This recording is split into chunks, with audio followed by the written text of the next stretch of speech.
We're going to start by jacking up the vehicle. You're going to use the designated jack points. We're on the passenger side of the vehicle. And see where the jack is? There's like a, I don't know, a little metal part where there's an opening. See if I can get you angled right. There you go. There's an opening between the body and the frame. That's where you want to jack up the car at. Don't jack it up on the body. You're gonna mess up your door. You're gonna cause a lot of thousands and thousands of dollars worth of damage. Going a little further, each car has one. Some of them, a lot of cars actually has arrows. Be right here showing you where to put the jack so you don't screw it up.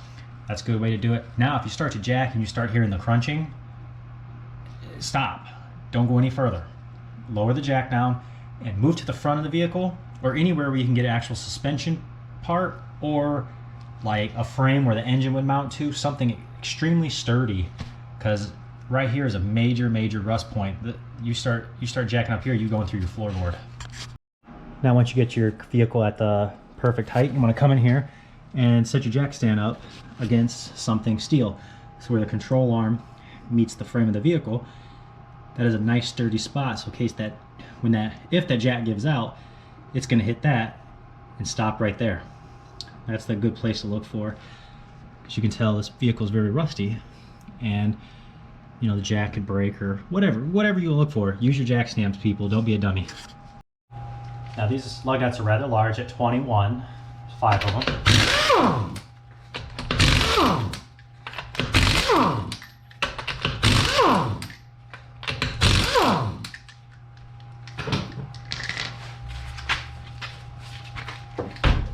If it gets stuck like this, just give it a couple kicks, pop loose. Alright, so I don't just replace the outer tie rods, which is what I'm told are bad. Parts are extremely cheap for this, so I do the whole thing. Because again, if outside's bad, inside's more than likely bad too. So we're just going to go and get them soaking. Although with how ugly these are, these might just be a cut these off job, but we'll try to do it the right way. Let that soak in for a little bit.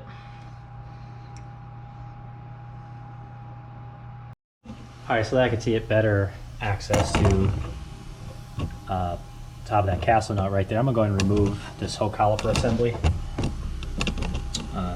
17 millimeter.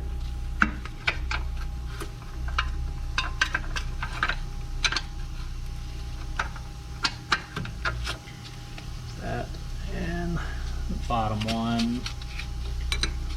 Bottom one I could probably get with an air tool, so I'll get those off. See, that really opens up everything once you remove that.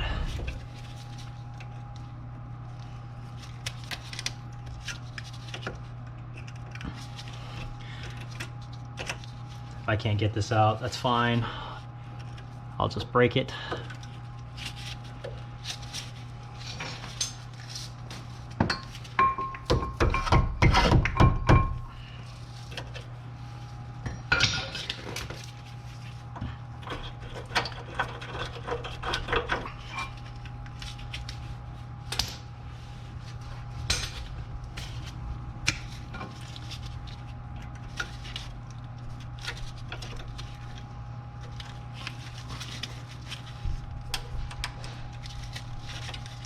Trying to snap it off. There we go. Now we can see 17.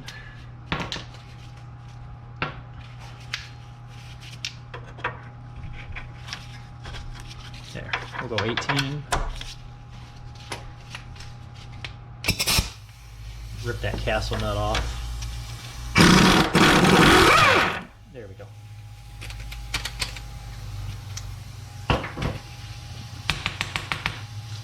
There, that's a good way to just snap those off. You don't got to get worried filling here because you're going to be replacing this part anyways. And then once we get the new one, we will go ahead and get a new castle nut. And since you're not reusing it, you can just beat the heck out of this one. Get that out of there. Okay. Now that it's nice and loose, slide it back in a tiny bit.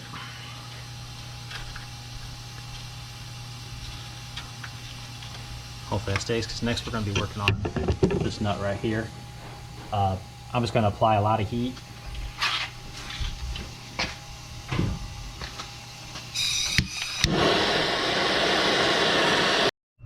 All right, I cooked it for quite a while, so I'm gonna use the 18-inch on this one. You're gonna want to spin it right, because we need it to go that way. Oh, I like to use my legs. Oh, like that, to break it loose. Don't go and touch that with your bare hands if you cooked it. Yeah, don't do that. See how it's nice and loose now?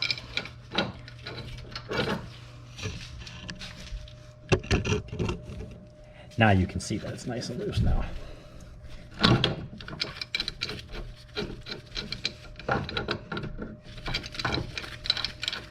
It cost a couple extra bucks using that, but at least it'll save you a lot of time.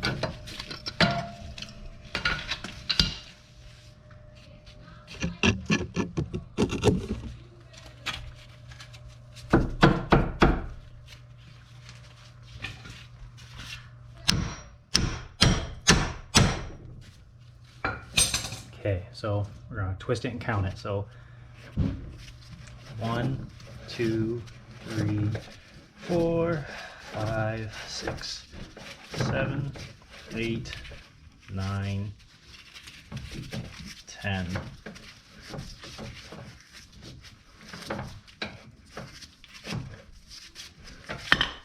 It's like 15 and a half, but we need it like that so that we can at least get the alignment somewhat accurate, but you still need a front alignment once you do this.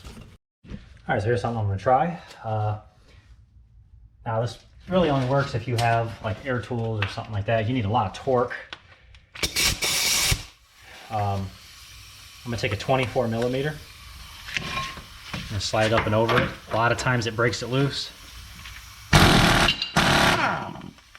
This time it's not one of those cases. Try to lock this on there one last time.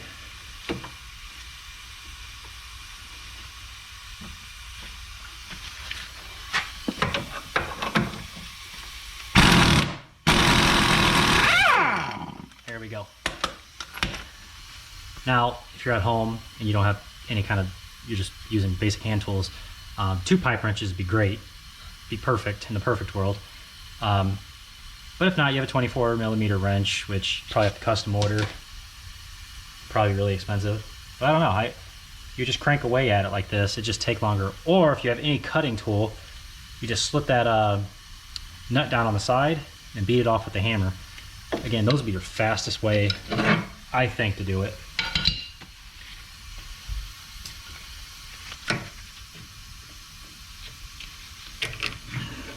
Save that.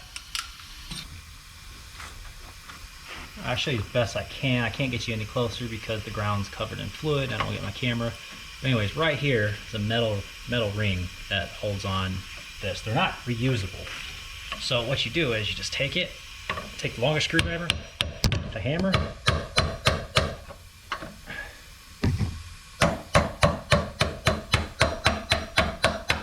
and there you go.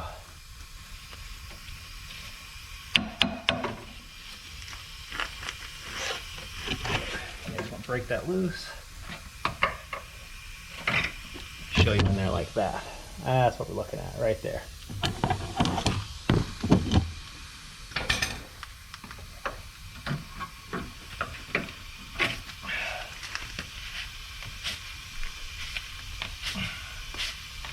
You gotta get it broken loose here too. It could also be a chore. Oh, there we go. It came loose. That's what we. All right, so you want to take the 2, make sure they match, which they do. And then, now that the nut is semi-cooled down, I know I said I was going to do the inner and outer on this one, but actually the inner is perfectly fine, so at least I can get them a little discount on parts.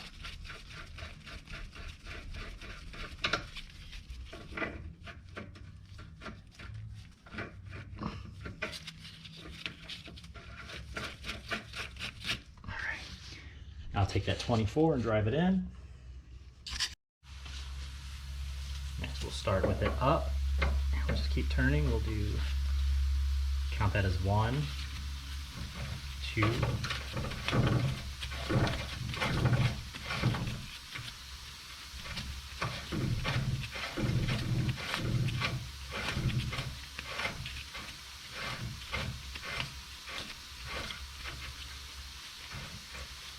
'Oh.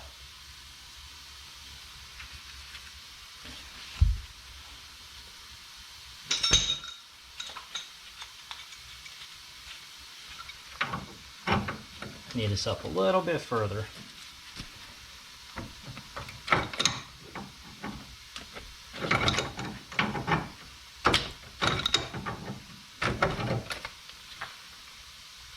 There. Perfect. See, it comes with a new castle nut. Little.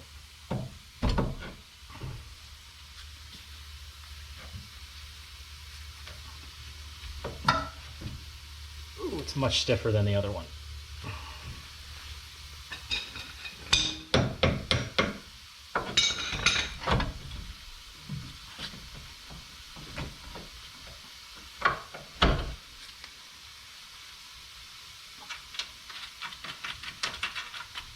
And that's it. We'll get this tightened back down. You'll put your you'll back this nut up against the back of the outer tie rod, and you call it a day.